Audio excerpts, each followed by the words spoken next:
Welcome to Inside Analog Photo. I'm your host, Scott Shepard. The Inside Analog Photo radio program is all about the traditional photographic process. We talk about all aspects of analog photography, including the hybrid workflow. You can find out more information over at www.insideanalogphoto.com. And of course, Inside Analog Photo is brought to you by Fujifilm, making life more colorful. These guys have the coolest instant photography materials known to mankind. They have, of course, the pack film and 3¼ by 4¼ and 4x5, color and black and white. They have the Instax systems in the wide format, the Instax 210 camera and film, and of course the Instax Mini in the Instax Mini 7 and the Instax Mini 25, both in color film. Beautiful stuff. There's nothing cooler than instant photography. You get a print, because if you don't have a print, you don't have a real photograph. This is great fun stuff. This is great for art. This is great for business. This is cool stuff. You definitely want to check them out over at www.fujifilmusa.com/professional, making life more colorful. Our friends over at Photo Publicist, providing worldwide publicity, strategic promotion, social media marketing, and business development for the photographer, turning photographers into celebrities. You can find out more information over at www.photopublicist.com. Our friends at Richard Photo Lab, for the highest quality work known to mankind anywhere on this planet. Unbelievable developing, scanning, and of course, output on high quality Fuji Crystal Archive. Unbelievable cool stuff these guys are up to. And remember, you don't have a photograph unless you have a print in your hand, and you need to print your pictures. This is important. You need to supply proofs to your customers and even print your own work, because it's not about looking at it on a monitor. It's about holding a print in your hand. Definitely check these guys out at Richard Photo Lab, of course, at richardphotolab.com. Our friends over at DR5 Chrome Black and White, developing that turns your black and white neg into, that's right, black and white chrome. Unbelievable stuff. www.dr5.com. Our friends over at Upstrap upstrap-pro.com for the camera strap that will not slip off your shoulder, guaranteed bar none, the coolest strap around. Our friends at Iger Studios for the finest quality drum scans known to mankind, igerstudios.com. Our official media partner, APUG, the Analog Photography User Group for all things traditional photographic process on the web, www.apug.org. And our official philanthropic partner, George Eastman House International Museum of Photography and Film, over at www.eastmanhouse.org. On today's Inside Analog Photo radio program, we're going to have with us Duston Todd. Duston is a wedding and portrait photographer doing a lot of beautiful, great work out of the Salt Lake City area of Utah. Just amazing use of film, beautiful photography, and you got to check it out. Really cool stuff, and he's going to be a great chat today. Duston, how's it going today? I'm doing great, Scott. How are you doing? Good. Thanks for joining us here on Inside Analog Photography. Great to have you on the program today to feature your work, your photography, your use of film. Just beautiful stuff you're up to here, buddy. Yeah, it's a great thing you're doing. I've listened to a number of people you've spoken with, so I'm glad to be part of the group. Yeah, no, it's very cool. So, Duston, let's chat about yourself. Tell people what you do. I started in this business as a wedding photographer and still am a wedding photographer. Weddings have been incredible for me. They've treated me really well, and so I'll continue to do weddings. I like to consider myself an artist, and I don't like to come across pretentious in saying that, and it's horrible if it does. But I think in the bigger picture of things, whether you're a musician, whether you're a photographer, whether you're making pottery on a wheel, whatever, bottom line is we're all creative. We are all artists, and so I actually never would say I'm a wedding photographer. In fact, I consider myself an artist, and the camera is my tool to communicate what I think, what I feel. So that's usually my response, is I just consider myself an artist, but yeah, I use the camera as a method to communicate my art, whether it's weddings or whether it's portraiture, whether it's personal explorations of just simple, random, ordinary day objects. It's all about communication. It's about what I see, what I feel, and what I want to share with the public. No, I love that. Great answer. I like it that you consider I'm an artist, and it doesn't matter what I shoot. I don't care if I'm shooting shopping carts out in the supermarket or a bridal. I was shooting that yesterday, in fact. Cool. So tell me how you got into photography. What got the bug that laid into Dustin and said, I want to be an artist. I want to use photography. I want to write with light. What brought you into this whole gig? I have always been saturated in art in one way or another. I remember even being a kid in kindergarten and the teacher going around the classroom asking students what they wanted to be. And at a very young age, I was told I wanted to be an artist. And I went through elementary kind of latching on to cartoons and things like that. And I wanted to be a cartoon comic strip artist. And as I grew up and went through junior high and high school, that cartoon type artwork started to become a little bit more sophisticated as I started to use more oil paints and things like that. So I hadn't really ever had much of a camera influence through the growing years, if you want to call it. I did do some photography classes in high school, but never really took it seriously. And after high school, as everybody has their story in life, I went through my own funky things, and I found that art became such an incredible method of therapy, if you want to call it. I had family problems and things like that, and dealing with a lot of heavy stuff.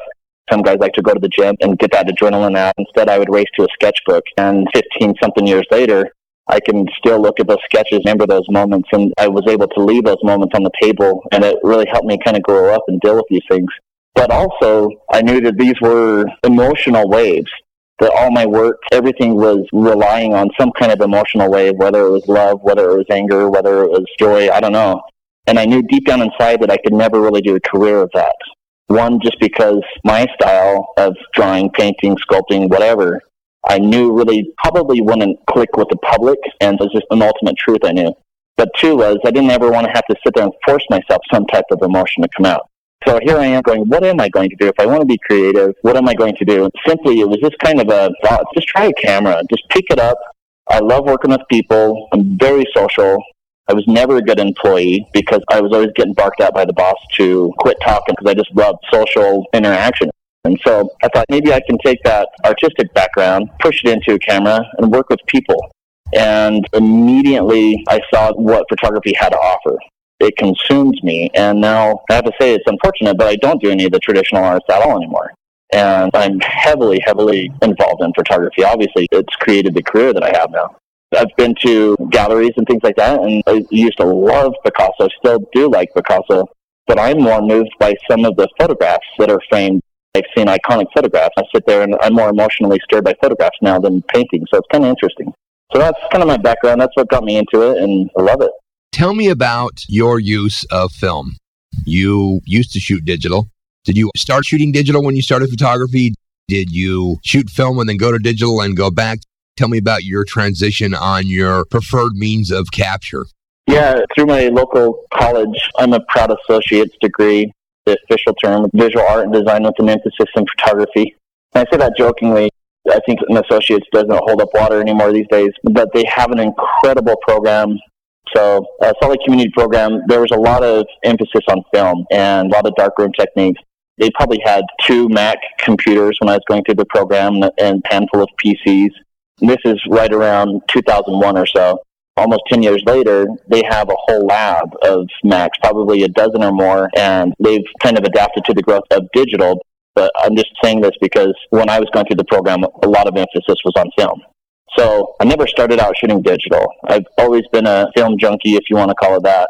And that's really where college taught me all the qualities of film. You learn all the different properties of film, all the different characteristics, all the different flavors, if you want to call it. And that's where you get to learn to experiment and play around with it and have fun with it. After college is when I started to see a ton of people taking all their film cameras that they've invested thousands upon thousands of dollars in and start putting them on the shelf or selling them. And literally every direction I looked, people were doing this. My Hasselblad, I absolutely love my Hasselblad. And I was at that point just sitting there holding it in my lap going, am I going to do what everyone else is doing and just cash in and put it on the shelf and try digital? And it was a sickening feeling in my stomach that I couldn't do that. However, I did get a D70. It's a toy digital Nikon. And I started shooting some of the events with the digital camera, and I was never satisfied with it. I shot for 6 months to a year about on digital. So I'd be shooting my Hasselblad film so I could get the medium format look that I wanted. And I'd shoot the quick grab type stuff, 35 millimeter format. I was shooting on digital, so I was kind of trying to do both. And bottom line was the digital DSLR. It was just always noisy, the actual images. Physically shooting with the digital camera, I was always having to worry about lens crop factor. I hated that. If you walk into a room and you 5 feet away from the bride, that's when you feel like that's where your distance is, and you put your camera to your eye. And then because of the digital camera and the lens crop factor, I'd have to jump back another 3, 4, 5 feet, and I'd lose any control that I then had with my subject. people would be walking past me, in front of me, and things like that. And so I was ready to throw the camera just because of physically shooting with it. So no, I've never really embraced digital. I've always been a film photographer. So I went back to it. I got a Nikon F5, and it's a relief. And I learned quickly that just because everyone else is cashing in doesn't mean that I need to follow the trend. And it's just funny, speaking of trends, how fickle public is. When I'm shooting 100% film weddings in 05 and everyone else is cashing in their stuff for digital cameras, people attending the wedding would go, "Oh, so-and-so's, you're still shooting film, huh?" And come 3-4 years later after that, people started to respect them. They're like, "Wow, you really know what you're doing. You don't shoot digital." And so this kind of shows how fickle the public is and how little I should really listen to that and just go with my gut and go with my heart. So let's chat about your choosing the Hasselblad, and then you have the F5. So tell me your thoughts on your composition and what you're trying to do artistically with the square format versus the rectangular aspect ratio of the 35. Out of any decision I've ever made in my life, one of the best purchases I have ever made is my Hasselblad. It's funny because I research a lot of stuff to death when I'm buying equipment. It's an investment, and so I try to find what's the greatest tool to help me further my itinerary. And the Hasselblad, for whatever reason, I picked it up. I didn't know what a zone system was. I didn't know how to properly meter any of that. But I picked up the camera, looked through it, and there was an immediate connection with it. And I knew without a doubt, for whatever reason, that was my camera. It just immediately communicated with me, and I didn't care how much it cost. I was going to have that camera.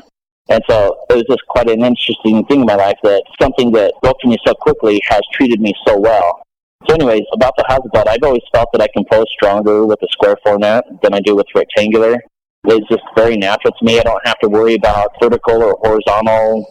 Everything's just square, and the compositions just come really natural to me. And I think that element speaks really strongly in my work. You can see a lot of influence of composition and balance of basically the simple elements and rules of design. And for whatever reason, I'm very effective in working with a square format.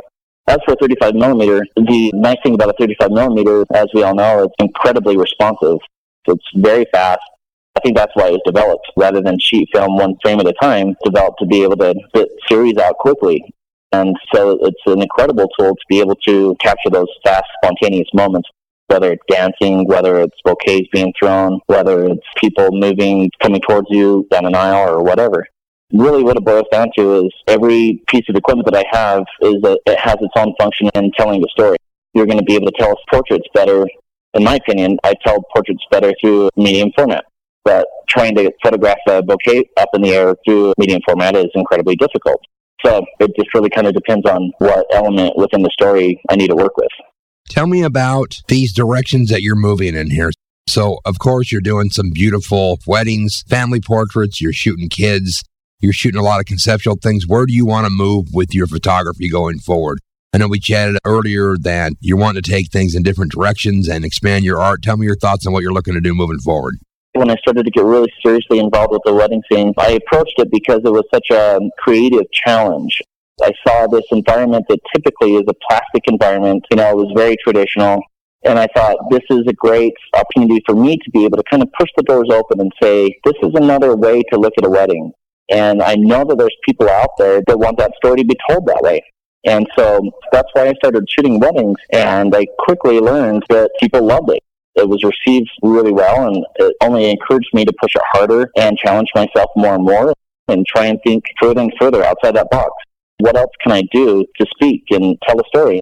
But at the same time, this has been going on for a number of years, and I'm feeling that currently I've kind of hit a ceiling on the creative aspect within the wedding environment. And if I continue to push this funkiness and this quirkiness or this weirdness, that I'm going to be missing my market altogether. There was one image that I shot in particular where there's a couple seated in this very ornate room, kind of a green room with flowers and all that stuff. But I shot it with a long exposure, and I had them move their faces while I'm exposing. So they look blurred. And that image alone kind of jumped out at me that, Dustin, this isn't a wedding market image. And it looks cool in its own right, but for the most part, for the 99% of consumers, they don't see themselves with a wedding that way. So just in the business side of things, why would I want to scale all my attention down to just 1%? It's hard to cater all of your efforts to 1%. And so that's why I've thought, okay, it's time to start going more into a commercial route where I can be more expressive in a different way, conceptualize more, I'm more of a slower photographer. And I think that's a big reason why I shoot film too, is it allows me to slow down, process the scene, and really kind of tinker it over and then take the frame, rather than just rapid fire and hoping that I get something. But as we know, weddings are never slow events unless you have an opportunity to sit down with the bride and groom and take some nice portraits and things. And even then, it's really limited to your time frame. And so I've always known, like, my engagements, my bridals, that's where I feel that I thrive. That's where I'm able to really connect with a person and tell a story about them. They bring to the table who they are, and me with my style and my vision, I'm able to complement that and make something neat out of it. So that's where I want to start pushing more into that direction, being able to pre-visualize, sit down with an advertiser, sit down with the ad campaign, and get a dialogue going about this is who we are, this is what we want, and really have a strong concept involved and then execute that. I haven't ever been involved in that environment, but I know that I could do very well with that. I'm actually working on personal projects right now. In fact, I've shot 6 models already. I'm shooting 2 more next week. But I'm trying to really just push another conceptual thought and catch another wave. Weddings has been awesome with me. It's treated me really well. And I'll continue to put into it what it's given back. But at the same time, I want to open up other doors and see where that takes me as well. So, Duston, tell me your thoughts on how shooting weddings has been able to help your style of photography and maybe your thought process on composing on the fly, on your feet. When you shoot weddings, I'm not going to relate it to James Knockway and shooting war stuff, but consequently, it's a lot more stressful and much different than people think that don't shoot weddings. So a lot of people look at wedding photographers and go, oh, you're a wedding photographer. But I think that situation actually is quite unique, and I think that it helps photographers mold what they're going to be or what they're doing. Yeah, and I love that reference. That, by far, is one of the most emotionally stirring things I've ever seen through the viewpoint of the camera. And I walked away from watching that movie, James Knockway, war photographer, thinking, gosh, I would love the opportunity to be able to tell a story on such an emotional scale. And I thought, gosh, he's so fortunate to be able to help other people through his imagery and things like that. And then I kind of hit the brakes and realized, wait a second, that's exactly what I'm doing, but on a completely different scale. Instead of photographing the suffering and things like that, instead I'm photographing happiness and people come together in relationships and joy. So bottom line, whether it's war or whether it's weddings, it is an event and it's emotions, and it's my job to be able to tell that story. So yeah, I'd rather shoot weddings. But your question, I think the reason why weddings are so effective in helping me establish my style more and more is because of the fact of the repetition involved. The fact that there's always a bride, and for almost, I would say 99% of the time, the bride's going to be wearing some kind of a white dress or off-white. And what I'm trying to say is it doesn't vary too much. Weddings are typically always in the same mold. You always have your details. You always have your bride, your groom. You get what I'm saying. And so because of that repetition, it allows me to be able to continually refine, continually hone in. I'm able to just mentally catalog what was successful in the past. When I stood here at this exact area when the bride was tossing the bouquet, or when I photographed the bride separated from the groom for a portrait, or whatever the case may be, cataloging these successful moments, you know that they're going to work again. And so that's been really effective. And by no means am I saying that I shoot the same thing every single time. I've always tried to tell myself, be fresh, be open for inspiration, because every couple's different, and it would be an incredible disservice to try and just mimic the same thing every single time. But just as far as composition, style, I don't know if weddings necessarily have influenced that. I actually don't think that they have. I think that's just kind of a part of me. But the fact that shooting weddings is a repeated event that I can continually polish up myself, that's where the strength in shooting repeated events helps significantly in your work. And how do you keep from getting burned out on shooting these repetitive events? Well, that's a good question. I've listened to a number of your other commentaries and whatnot, and it sounds like we're all in agreement. The photographers that are really busy have to just balance themselves. It's about balancing your life and knowing when to say enough and not bring yourself out. To always stay fresh and open, and kind of like what I was saying in your last question was, don't do the disservice of just shooting the same thing all the time. Sure, there's those great shots, and you know they're always going to be effective, but continually push yourself. Always be creative and open to interpreting the scene in a different way. One thing that I like about, I always refer to this, but Edward Weston's bell pepper. And I don't know whoever made the comment, but they said, you haven't photographed a bell pepper until you have, or something along those lines. And it's kind of the same thing. It's like, how many different ways can you photograph a wedding cake? How many different directions? How many different ways can you tell that story? So I think that's just the key thing, to always seeing new eyes and going to an event with excitement and challenging yourself. I really take these weddings personally because I feel like I'm putting my heart out there, and I want to walk away from an event knowing that I did all that I absolutely could to the best of my ability to tell that story for that couple, for them. And so I guess that's another major motivating factor to never allow myself to burn up, to be able to know that when I leave an event that I did all that I possibly could and then some to take care of my client. Well, I think that's the key point you just hit on, is even though almost every wedding's the same, I mean, they're all a little different, but they're all really the same. But this is a unique event for the people that you're working for. So I think if you treat each thing as a unique deal and you're really trying to document this for them, for history and for themselves and their family, each gig turns into a pretty big responsibility. You need to push yourself just to do the best you can at every gig and push yourself to do better, make better shots, try different angles. You're going to do two things. You're going to extend yourself as a better photographer, but you're going to do even a better job for your client. Absolutely. So let's talk about film. What kind of film do you like shooting with? What are you digging for your favorite emulsion? What do you like? I kind of fell into the Kodak family, and I really can't answer why that happened, but I've really liked the Portrait series, the VC, the NC. I shoot almost everything on the C41 process, so almost everything's color negative. When I want to add a little bit of novelty, if you want to call it, I'll shoot 3200 speeds, grain, love the grain. I'll cross-process Provia so that it stays in that C41 family. That, again, is that novelty that trips out the color a little bit and things like that. I used to shoot my weddings with all the Delta, the Ilford. When I used to print black and whites and things like that, I loved Ilford film and Ilford paper. But a lot of the scanning, for whatever reason, the machines aren't able to scan as cleanly like the dust and scratches with black and white film. And so that was a big reason why I just started shooting C41 black and white. And I kind of like Kodak's, I think it's 400 CN or something like that. I like their C41 better than Ilford's XP2 for whatever reason. I just feel like the XP2 always falls kind of flat. So I've chosen film to capture it how I want it to be captured. But also another part that's influenced that is the aftermath and working with the files. Do I want to have to worry about dusting and spotting and all that junk on the computer? Or does the C41 black and white take care of that just as good for me? I get the image that I want and then minimize my time on the computer. Actually, I'm down in southern Utah just last weekend shooting a landscape, which I hardly ever do. And this particular situation discouraged me because I arrived at the scene of this very iconic arch, not delicate, but another arch. And there was probably a dozen or more photographers sitting there. And I just lost any spirit that was part of that moment because I felt like I was just another ant on the hill and I didn't have that connection with the scenery. It was kind of unfortunate. However, the film that I got back, the Velvia, is just incredible. And I thought I should start grabbing this stuff more and start exploring the properties of positive film more and stuff. So that's kind of what I put in my bag, basically. Do you like shooting chrome? Or is this something you just started to been playing with here, shooting some transparency? Definitely. I've always loved transparency. Through college, they really, really tried to encourage more transparency. I don't know if it's just because of the class environment and looking through transparency on the light table or what.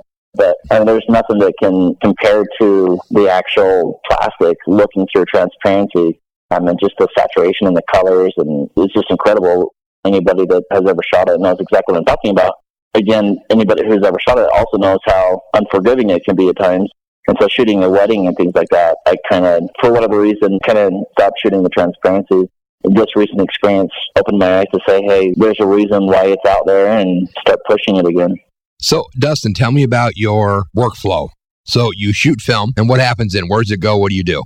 I've got a fantastic local lab here. It's Nichols Photo Labs, and they've taken incredibly good care of me. Just their customer service alone has encouraged me to stay with them. I don't have to do any runs there. They pick up my film, they drop it off. They have certain individuals that work directly with me, and basically they just have gone above and beyond to take care of me in any regard, whether it's the delivery of my products or the quality of my product. But the process involves, I'll shoot whatever event I have, put it in a bag for them to come pick up. They take it to the lab. They know exactly what I want. They have a certain individual there that will analyze and color correct my film to my likings. I've had to go through a trial and error with them a number of times throughout the history of working with them. But we got it to a point where it's like, okay, this is exactly what I want, and they know how to deliver that. But they do the traditional dip and dunk method, the processing, the scanners, the Kodak HR500, and they're pumping out somewhere between 15 to 20 meg scans of every image I shoot. So they'll burn those to a disk and deliver all my negs with the disk. I'll take them, throw them in my computer, and spend seconds just further popping into each image needs it. If the blacks need just a little more punch, if there's maybe too much cyan in an image, if there's too much red, remove that. It's just relieving to know that I don't have to spend a ridiculous amount of time worrying about these images. These are just very minor changes in my editing process. Then so I'll electronically send those images back to the lab for proofing, and they'll spit out the proofs of everything. And that's one thing that I've always really liked giving my clients is the actual proof prints of pretty much every single picture that I shoot. I think that because of the digital age, the value of presentation has unfortunately been lost. We hear of a lot of photographers just saying, I'll just give you a disc, and we've lost the art, the presentation of the actual traditional print. And so I kick all my clients, all the proofs. And as far as coverages and how I price things out, it's very, very simple. They choose how many hours of coverage they want. They're given a certain amount of credit that they are able to basically shop around and get whatever product they want. So my main thing is to shoot however many hours they've booked me for, provide that creative story that they want, and then leave it up to them as far as what product they want to walk away with, whether it's a fine art album or if it's pictures to be put on a wall. I have different processes for what types of paper. I've actually worked with the lab in creating a mimic Ilford fiber paper. As I said earlier, I loved Ilford fiber paper when I was in the darkroom, and they were able to get pretty close to the same look with my black and whites. I guess it's Endura VC paper, and they spray it with a matte finish. It kind of tones it down a little bit and gets that charcoal black feel that I absolutely love. They've also created distinct tools. I don't want to say actions and things like that, but all I have to say is I want these black and whites to be warm. And it gave me a list of different examples of what they considered was warm, and I said I like number 3, and now everything is exactly that. So it's like they've clearly met my look of what I want. And so they removed a lot of me having to worry about that stuff. So now I can just focus on the creative and speaking from my camera rather than having to worry about all the science and all that. No, that's great. So let's talk about your photography moving forward. What are you going to work on more that's different than what you've been shooting?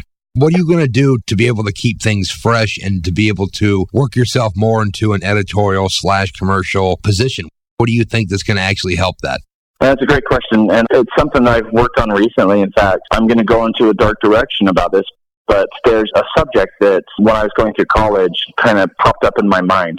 And if I can explain, we were sitting in class one day, and the teacher was encouraging us to have stimulant thought about portraiture. It's only a two-dimensional photograph. How much can you really tell of somebody? How much of a life can you really convey? And many of us students were saying, I think you can say pretty much everything about a person through a photograph. And my nature is always to kind of run off into opposite land. When I'm ever with a group and we're all kind of talking about the same thing, I always like to think, okay, what's the opposite of that? And so this is something that I thought about years ago, and it's something that I've always wanted to do. But what it is basically the absence of life in a portrait. Obviously opposite of a wedding, but weddings is all about emotion and about love and joy. So it's been really fun and challenging for me to recently buckle down and say, you know what, this is something that I've wanted to do and I'm going to do it. I've shot 6 different models recently. I have 2 more this coming week, and I'm going to continue shooting this until I feel satisfied with this project. But where it started out is just being kind of a self-discovery, kind of shooting for myself. We're in the spring season right now, and it really kind of started as the drab winter ended. I was like, I need to get out and start shooting more. And so that's when I just started shooting these death portraits. That's what I call them, by the way, death portraits. It's exciting because it's such a challenge to be able to strip somebody of that emotion or that connection. Also, if I can explain, I'm not focusing by any means on explaining how this person died.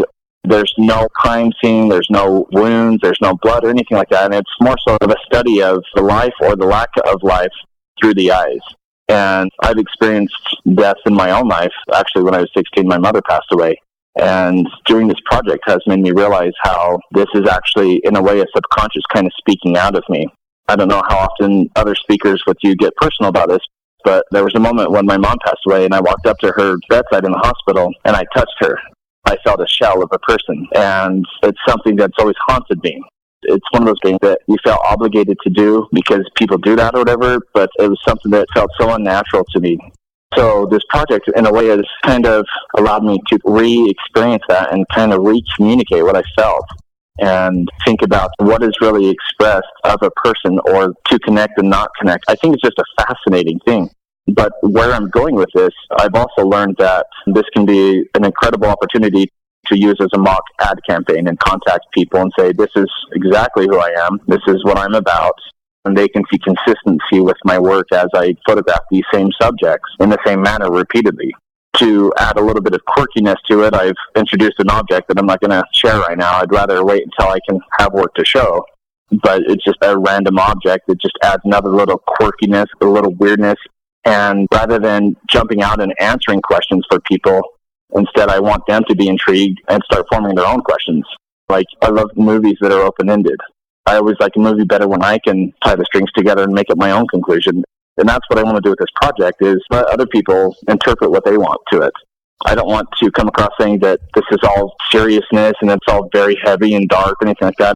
In fact, some of it's kind of silly, and that's fine too. That's who I am as well. So it's been an incredible project, and I'm really excited to see what I can do with that. No, that is really cool. So, Duston, tell me where people can find out about your work, look at your great photography, check out your blog, and just see what you're doing. Simple is DustonTodd.com. Spell my name DustonTodd. I've got a blog as well where I'm constantly posting my current shoots, things like that. And that is DustonTodd.com/blog. You can also see another direction of where I'm wanting to take a lot of my work is DustonTodd.com/portfolio. And that shows a great deal of more of the conceptual type photography that I'd like to start stepping more into, advertising, commercial, and editorial. I feel like I've got such a good body of work and experience working with couples, but I'd like to start exploring more the individual and see how that can challenge me. And so that portfolio link shows more of that in some ways. And I think that's about it, though. I mean, I've been published, featured on blogs, magazines, things like that. No, the work's great, and I do really appreciate you joining us today to give us a little insight on what you're doing, your outlook on the photography, and how you're always changing and evolving and moving in different directions to keep things fresh and to continue your love for photography. This is great stuff, buddy. Thanks so much, and I think that that's really important, and I'm glad you noticed that I've always thought that this is a wave that I'm on, and I'll continue writing it until I feel like it's time to catch something else. And I think that's part of an artist. You do adapt and you do evolve. And so I'm excited to see where we're going with that. Yeah, no, that's great. And I do appreciate you joining us, and we look forward to chatting again very soon. Thanks so much. I've appreciated your time. Well, there you go. Duston Todd, what a cool guy. Beautiful photography, great inspiration. Definitely check out his work, of course, at his website at www.DustonTodd, that's DustonTodd.com. The Inside Analog Photo Radio program has been brought to you by Fujifilm for their full line of instant cameras and film, and of course, fine quality Fuji Crystal Archive paper over at www.FujifilmUSA.com/professional. Our friends at Photo Publicist, worldwide publicity, strategic promotion, social media marketing, and business development over at www.photopublicist.com. Our friends at Richard Photo Lab for the finest quality lab in the country, richardphotolab.com. Our friends over at DR5 for black and white chrome at dr5.com. Upstrap for the finest quality camera strap that will not slide off your shoulder at upstrap-pro.com. Our friends over at Iger Studios at igerstudios.com. And of course, our media partners of the Analog Photography User Group at apug.org, and our official philanthropic partner, George Eastman House over at eastmanhouse.org. I've been your host, Scott Shippard, here on Inside Analog Photo. We'll be back next week with more great analog photography.